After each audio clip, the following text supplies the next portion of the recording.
ये गोडसे, गोलवलकर और हेडगवार के वारिस जब मौका मिलता है तो 80% हिंदुओं एक हो जाओ कहते हैं, और जब वोट लेना होता है तो ओबीसी नाम लेते हैं।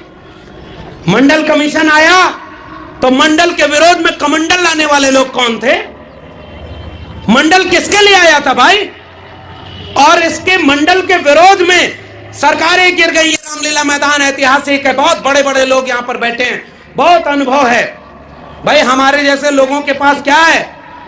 दिल में जो है वही ज़बां पे है, और कोई खास बात नहीं हम में, इसलिए हम यहां सच बोल रहे हैं। और ठेके पे प्रोफेसर होने के बाद भी हम जानते हैं कि इतना बोलने के बाद कोई प्रोफेसर की नौकरी क्या ही देगा।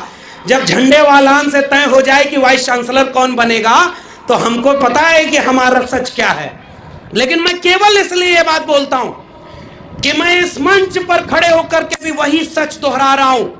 कल था 6 दिसंबर और अपने पुरखों को याद करते हुए कह रहा हूं, अगर इस देश में भारत का संविधान और मंडल कमीशन न होता तो मैं आज आजमगढ़ जैसे गांव में जाकर जिले में कहीं भैंस गाय चरा रहा होता। मैं इस देश के केंद्रीय विश्वविद्यालय दिल्ली विश्वविद्यालय में प्रोफेसर कभी नहीं बन पाता।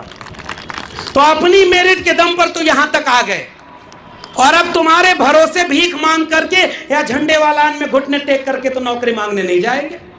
बहुत सारे लोगों को नौकरी मिल गई, बहुत सारे लोग SC ST OBC घरों के वाइस चांसलर बने बैठे हैं, बड़े बड़े पदों पर हैं। मगर मैं याद करता हूं कि बड़े बड़े परमानेंट लोगों को कोई नहीं जानता, बड़े बड़े ओहदे पर मिनिस्टर और बड़े बड़े ब्यूरोक्रेट को कोई वो सम्मान नहीं देता जो मुझे और इस मंच पर बैठे हुए संघर्ष करने वाले लोगों को सम्मान मिलता है। मुझे ऊर्जा केवल इस बात से मिलती है, ऐसे लोगों के बीच आकर के मिलती है कि हम जब आंख बंद करें तो इस बात का अफसोस ना हो कि जिस सीढ़ी पर चढ़कर हम संविधान और मंडल कमीशन से होकर यहां पहुंचे, हमारी आंखों के सामने जब उन सीढ़ियों के एक एक डंडे तोड़े जा रहे थे तो हम खामोश नहीं बैठे थे, हम बोल रहे थे, हम जानते थे और ये सवाल पूछ रहे थे कि देखो इस देश में हिंदू के नाम पर एक झूठ फैलाया गया। कोई हिंदू नहीं है भाई। अगर हिंदू है तो पहला हिंदू वो जितेंद्र मेघवाल क्यों नहीं था जिस बच्चे को मटका छूने पर मारा किसी मुसलमान ने नहीं मारा था। इंद्र मेघवाल को किसी मुसलमान ने नहीं मारा।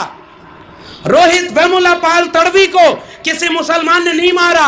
और ये नमूने टीवी पर बैठकर बिकी हुई मीडिया और बिके हुए अखबार से कहते हैं कि इस देश के हिंदुओं एक हो जाओ, तुम्हारे मुसलमानों से तुम्हें खतरा है।